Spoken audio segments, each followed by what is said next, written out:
The order is, in a sense, very grandiose in that it represents a tremendous exertion of jurisdiction by the Federal Communications Commission and creates all these new standards and prohibits a bunch of stuff that it's not quite clear any network actors are actually doing.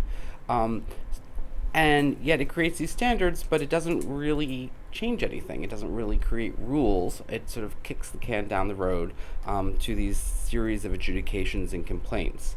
So if you leave the talk today and you feel nothing much has changed, probably nothing much has changed, except there are these new standards out there and things might be coming down the pike, and there is some clarity about certain network actions like blocking or throttling that are clearly prohibited, but which already were sort of frowned upon. So without further ado, just a little procedural background.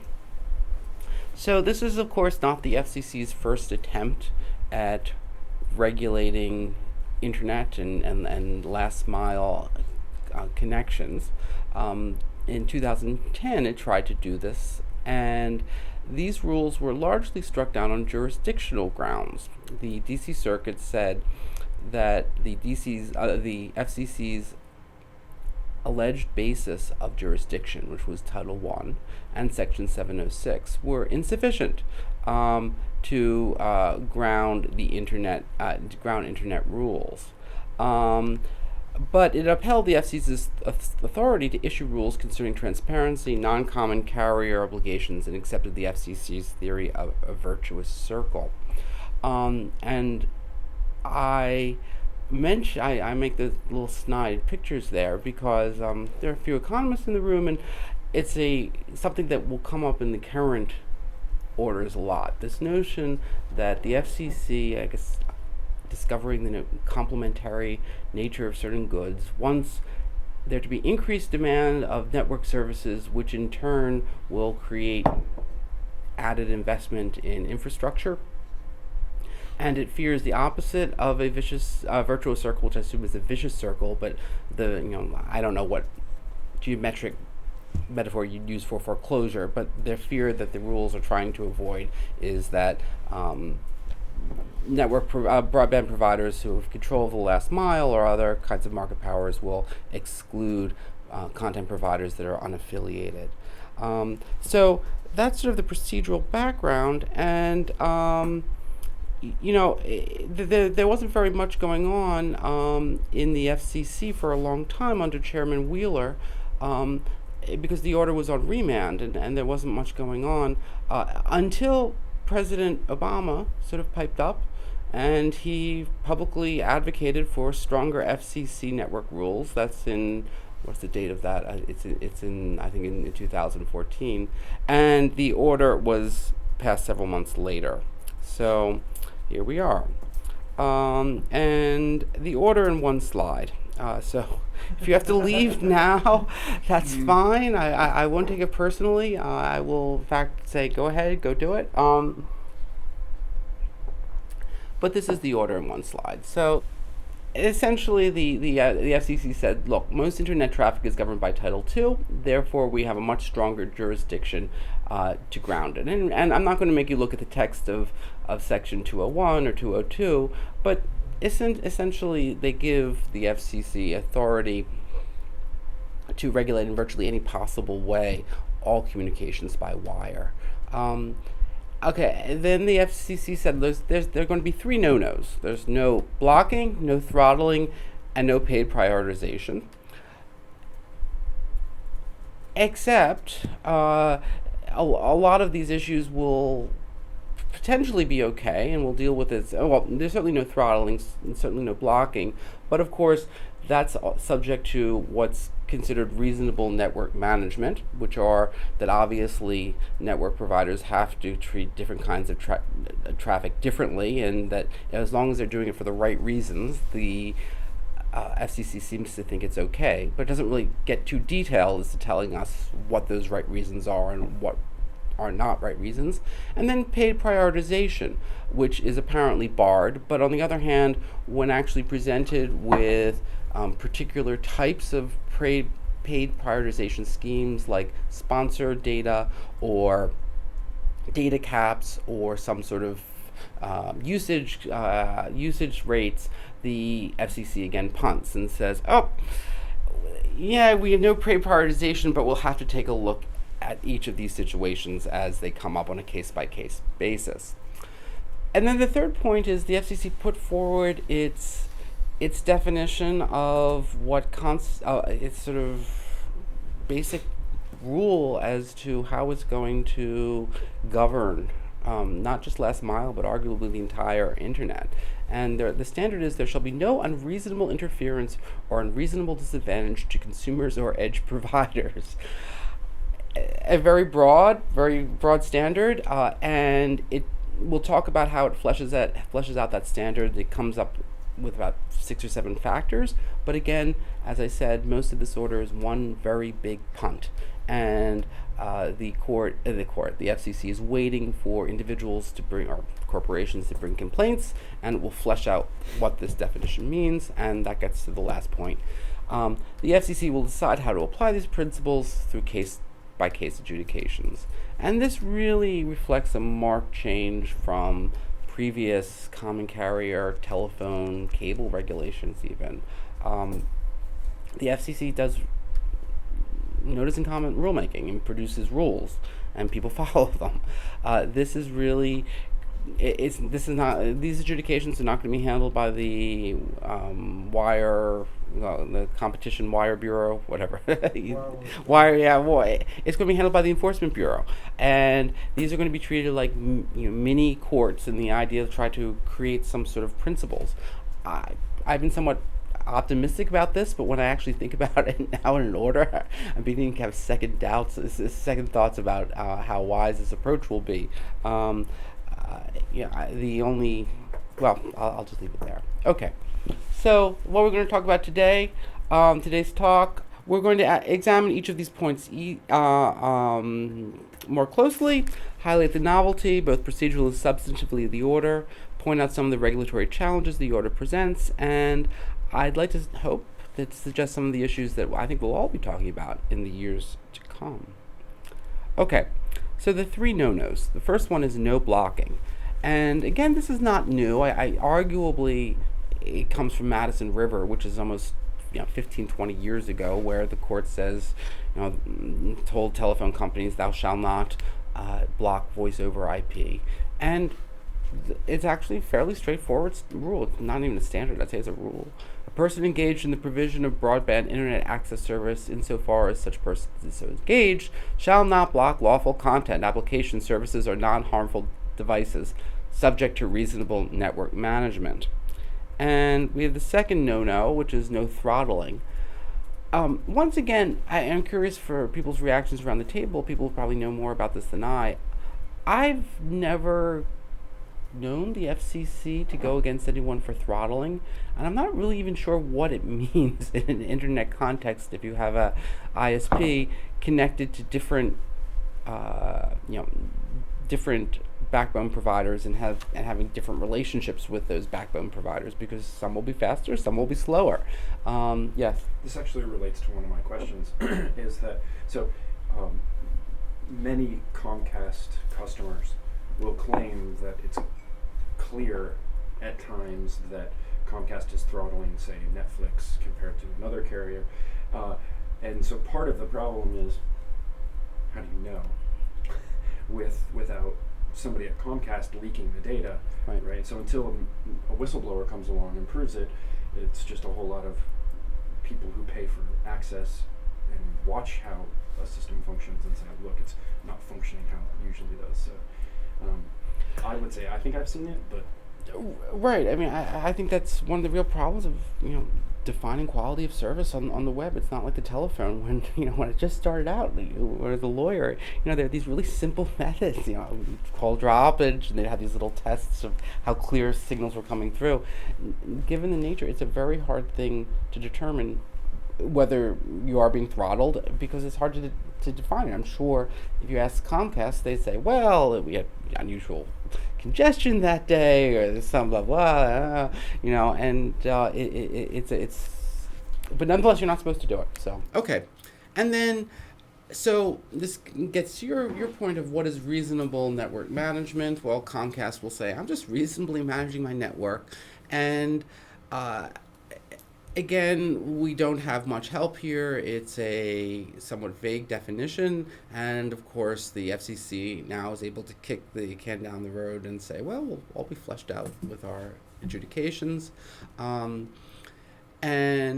it is a kind of intent test, which lawyers, I guess, like better than economists, but it creates a sort of, a network management practice is reasonable if it is primarily used for and tailored to achieving a legitimate network management purpose. It's like, so prioritizing more important content? Yeah, exactly. No, but filtering spam would be right, an exactly, example that's of right. Very accepted. Right. Right. Exactly. I don't want to disagree with you. Then this is the last no-no, which is paid prioritization. And this is much messier than the other ones. So a person engaged in the provision of broadband internet access shall not engage in paid prioritization.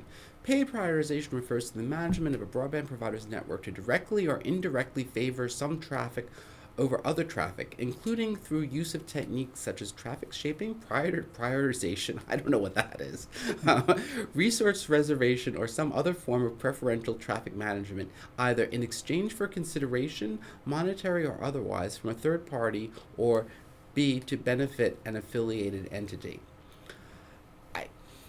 I mean, virtually any type of relationship a network has could arguably come under that. I mean, any sort of paid relationship.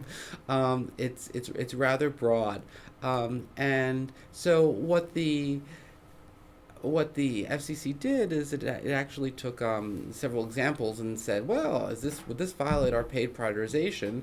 And the answer is, can you guess? No. What's Maybe. that? What maybe we'll have to develop through our wonderful adjudicatory process. Okay, so sponsored data.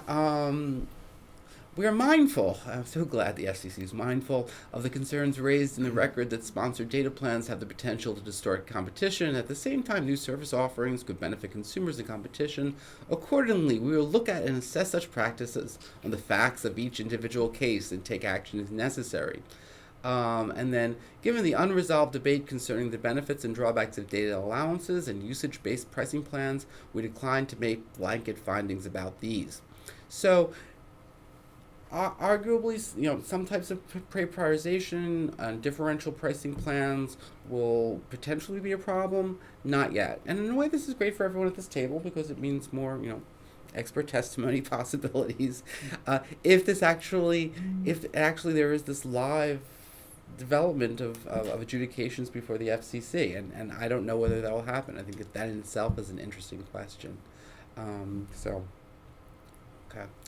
And the same thing with data caps, and the FCC says, oh, it's so complicated, we don't know. Sounds like another lawyer and economists engineer employment act. Exactly. They call it the 1996 Act. Okay, so the order itself is not all completely boring. I mean, and I think most of it's what you brought up is that the FCC the order itself is quite contradictory, I think, as far as how far into the network it regulates and exactly whether it will become involved in what it calls internet exchange traffic or beyond the last mile. So what about CDN payments? Now, arguably, if we go back, and I'm told this is bad PowerPoint etiquette to flip through slides, but what are CDN payments? Payments that content providers will make to content delivery networks that will allow for faster speeds and lower packet loss and things like that. Arguably, any sort of payment by a CDN, to a broadband service provider would be illegal under the paid prioritization, because it was obviously intended to to favor some sort of traffic in exchange for money. That's obviously a no-no. And will the FCC regulate it? Well, first it has to decide whether or not it comes under its jurisdiction. And it seems to say yes. It says that CDNs are what it calls broadband internet access service, which a bias, which is I think going to be a acronym that if this order endures we'll all be using, and that the CDN payments are subject to FCC review. And here we go. On a case-by-case basis, an appropriate vehicle for enforcement where disputes primarily over commercial terms that involve some very large corporations, including companies like transit providers and CDNs that act on behalf of smaller edge providers. So the FCC is, I think, really for the first time opened its doors to net actors beyond the last mile. Now, this presents an interesting issue. So there were some objections to eliminating paid prioritization for CDNs. Now, of course, as we found out, the CDNs actually didn't do this, but the argument was that, look, if you forbade paid prioritization, what would happen would be that those people who already have interconnection would be an advantage, because if, I don't know, Google has built out its network and you're a competing search engine and you would like to buy CDN access, and if that purchase is subject to FCC scrutiny but Google's relationship is not, well, Google has an advantage over you. The FCC wasn't interested in going there. I mean, it essentially said, well, that will create more incentive for people to build out the network. Okay, well, is it more efficient to buy or is it more efficient to build? It's not clear. But the FCC said, we clarify that the ban on paid prioritization does not restrict the ability of broadband providers and CDNs to interconnect. So in many ways, people, I think, will be able to, content providers will be able to provide advantage in the last mile if they're able to interconnect, which is kind of ironic because, I mean, as I read the order, it's very possible that last mile providers can still exert market power simply by choosing to interconnect with certain people and not. And the FCC is not going to regulate that decision. And again, this is in distinction to, let's say, the 1996 Telecommunications Act, where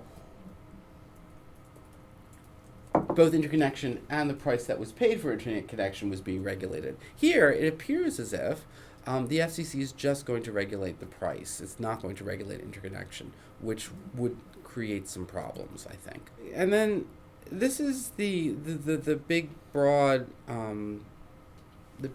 legal standard as to the forbidden activities that all network actors may not do. And it's not this. I'm curious as to what the people around the table think about this, and I will read it. It's tedious. I'm sorry, but any person engaged in the provision of broadband internet access service, insofar as such person is so engaged, shall not unreasonably interfere with or unreasonably disadvantage one, end user's ability to select, access, and use broadband internet access service, or the lawful internet content, application, services, or devices of their choice, or edge provider's ability to make lawful content, application, services, or devices available to end users. Reasonable network management shall not be considered a violation of this rule. What does this mean? I'm not exactly sure. I mean, it's some sort of non-discrimination norm. It's some sort of anti-competitive prohibition, although clearly it doesn't reference any specific economic standard. But nonetheless, this is the standard that will govern network behavior. I really don't know what to make of it, to be honest. When Wheeler was asked about this, he said, well, there may be things that are not pay prioritization, blocking or throttling that we haven't thought about. And so this allows us, as new ideas come up or new things arise, we can deal with them too. Right. And so it's like, you know, a totally general hunting license, it sounds like. Yeah. Is there anything remarkable about it being phrased in the negative rather than in the positive, in the sense that, you know, when I'm treating two people differently, I am treating one person worse. Right. But I'm also treating the other person better. And this only says I can't, it basically says I can't interfere. But if I say I have a standard of service, this is my standard of service, and I have a premium standard, where I'm not giving everybody the premium and then interfering with some people so they get worse. Everybody gets the base one, and then there's a premium. Well, it's funny you say that, because the next slide, I'll skip over one, but it's, as factors to guide this rather open-ended inquiry, one of them was standard practices. So if you're offering a menu, you know, you could make the argument that General industry loves menu. yeah, right, a la carte. Then you could perhaps argue that. But those are precisely the sort of arguments that people are going to be making. And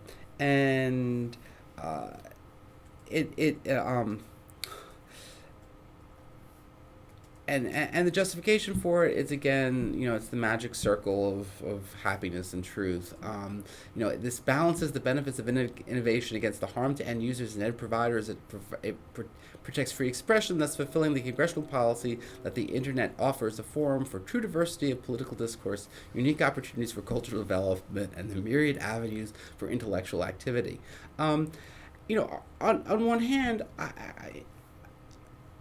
I'm actually kind of comfortable with this sort of, you know, clear messaging of normative and political goals, in that I kind of like the old 19th century clear prohibitions on certain things that telegraph companies couldn't do. You know, railroad companies couldn't provide service because of who you are.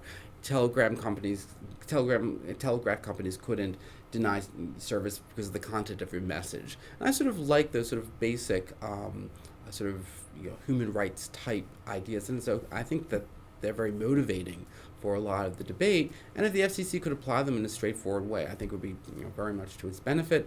But I mean, for the purposes of this talk, it's just that they're clearly part of the equation, and I think that it's very possible we could see the FCC acting to, for instance, you know, protect diversity of political discourse or something like that. Okay, and again, the factors to guide this open-ended hunting license, Steve called it, they're end-user control, competitive effects, consumer protection, effect on innovation, investment or broadband deployment, free expression, application agnosticism. It's the idea that we're supposed to be able to allow people to use whatever application and device they want to use the internet, and the standard practices of industry. So is this formulated like a balancing of these factors, or is there any guidance how those will be used? So No. for example, if you can show that sort of some restriction has a positive effect on innovation, but reduces end user control or something. We have trade-offs, right? Like in most cases. That's Do right. you know anything? And you know, it's funny. I'll go and check. I mean, my recollection is that you know, they probably standard stock language. These are non-exclusive list of that may or non-exclusive list of factors that may or may not guide us. Blah blah blah. So you know, essentially, it's a Chinese menu of justifications for what the FCC wants. And so I mean, although I haven't read it as closely as you have, I mean, my sort of takeaway was, looking at innovation in particular, it's a very simplistic and very naive theory of how innovation unfolds in those environments, right? And so frequently, I mean, it's the classical Schumpeterian argument that frequently you need initial restraints to be able to extract sort of the rents necessary to support the innovation risk.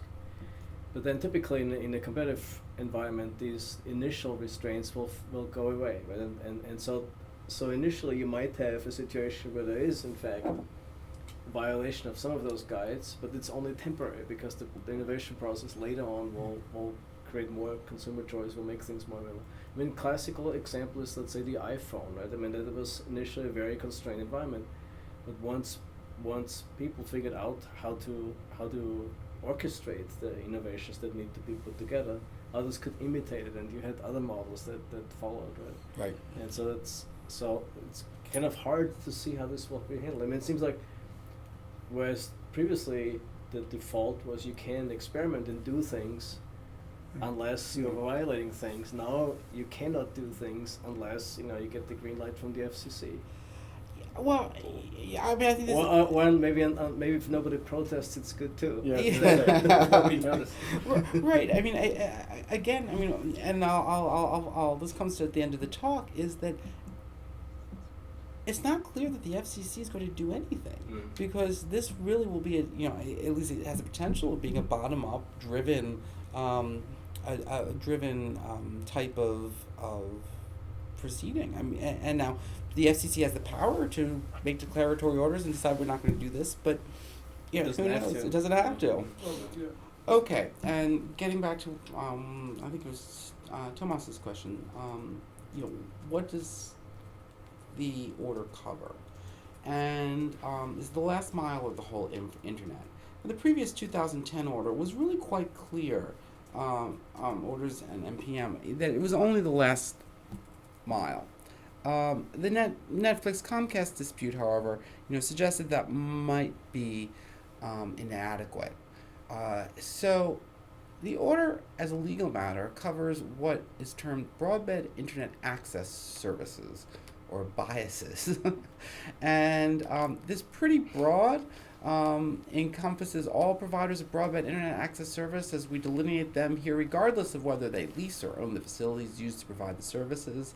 There's fixed, and there's also mobile. So, as a blanket rule, it does cover mobile broadband, although there are a bunch of little carve-outs in each one of the regulatory distinctions. I did not go through and catalog them. If you're interested, I can go take a look.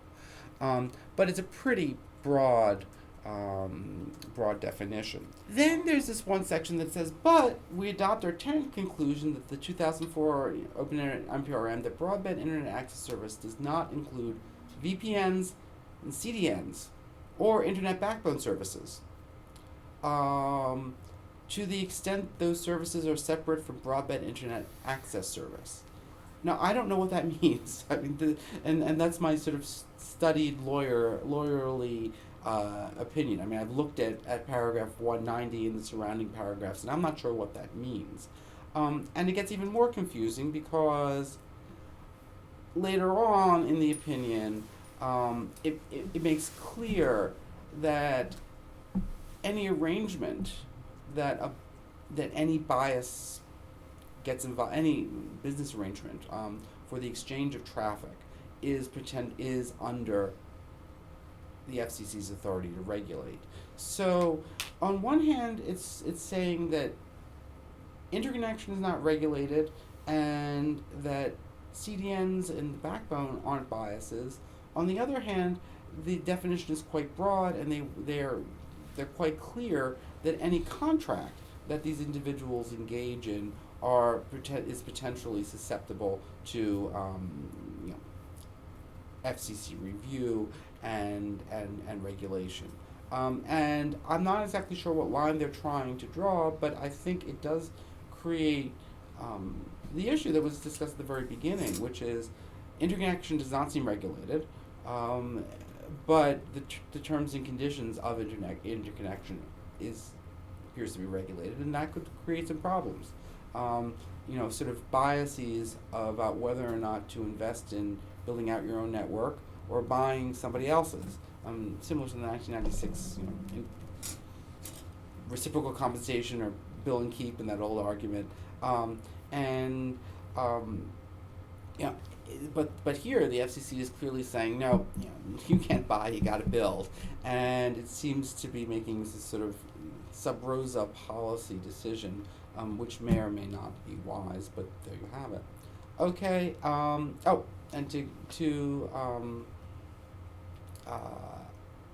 and this is the section that we talked about. So that they are that CDNs aren't covered, but arguably the disputes that they raise are strange. Okay. Enforcement, again, it's very, very unusual. The FCC did not create an order with a bunch of rules that people have to follow. Rather, they created this mechanism whereby individuals or network companies could come forth and complain to the Enforcement Bureau, and there's going to be formal and informal proceedings. I think it's also very interesting. Oh, before we get there, and this is someone who spends a lot of time downloading data from the FCC. Most of the enforcement proceedings were on paper before. They were impossible to get the pleadings. And it was quite clear that in these proceedings, they will be online. And I think that actually might make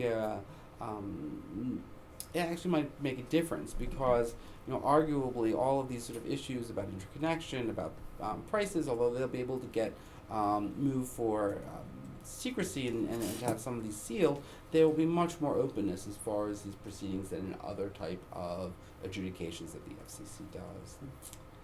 A little bit about disclosure. What is an informal complaint in the case of a legal proceeding? Okay. Somebody just calling and saying. No. Informal complaint is again, the Enforcement Bureau has all administrative agencies have two avenues. There's formal complaints which have to be on the record. There has to be a hearing, and they get a special type of review under the APA.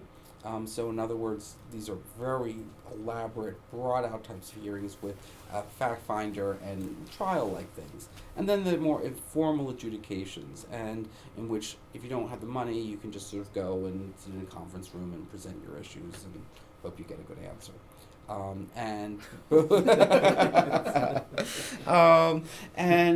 Both of these avenues are open. There's often in fact, the order even talked about having ADR, which is some sort of process outside the FCC. But could an informal complaint lead to an investigation? So in other words, it could. The possibility to complain informally has disciplining power be way beyond, the reasonableness of a case. Yeah, in some cases it might be nice, but in some cases it might be total.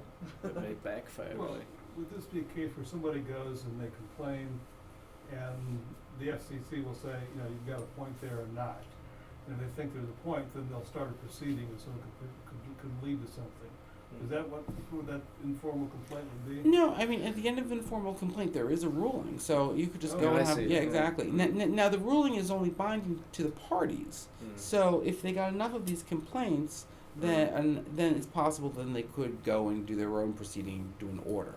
But and indeed, the idea is that, well, if we get enough of these complaints, there'll be sort of a common law, and people will know, I can't block this or I can block that, and it'll be a sort of precedential value. But it does create an enormous power for the FCC because they're able to go back and forth between adjudication and rulemaking, and it does.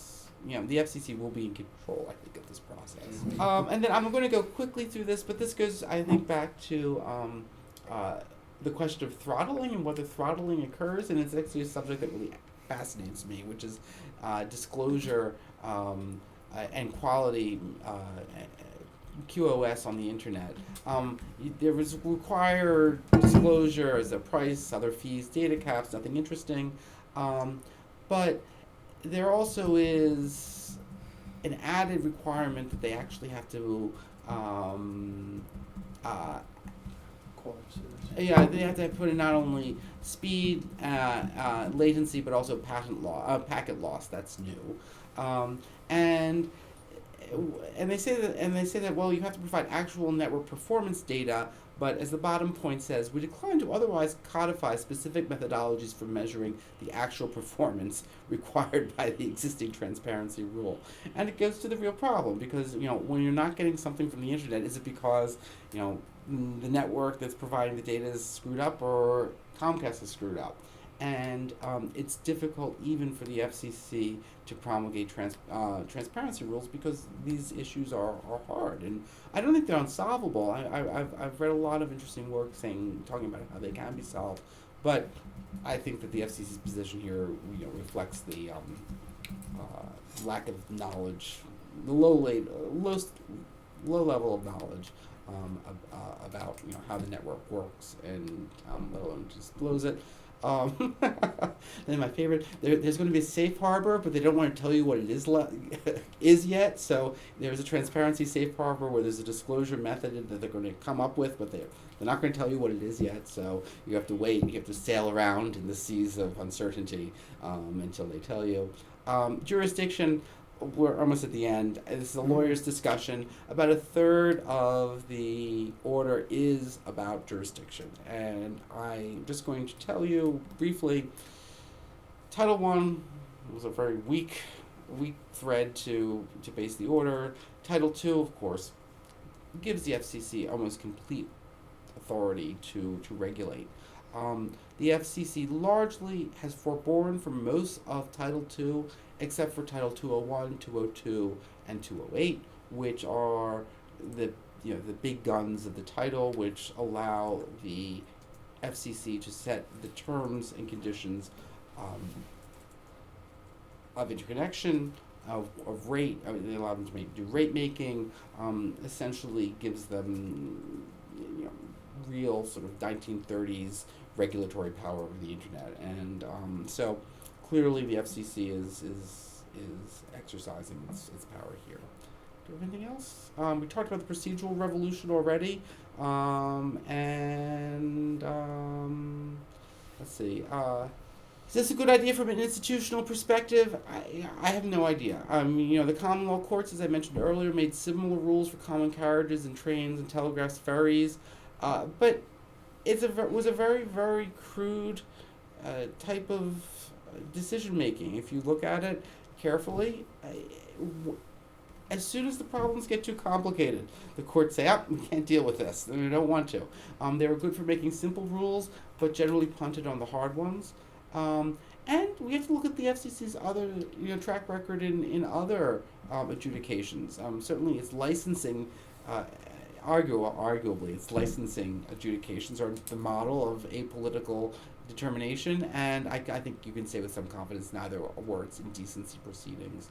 So it's an interesting institutional question as to whether or not the FCC's adjudications will create this wonderful objective common law. Big potential changes, this is the last slide, movement from last mile to possibly the whole internet, movement from a massive order to piecemeal proceedings and adjudication, but for better or for worse, nothing's changed so far. This has been one big punt. That's it. Fantastic.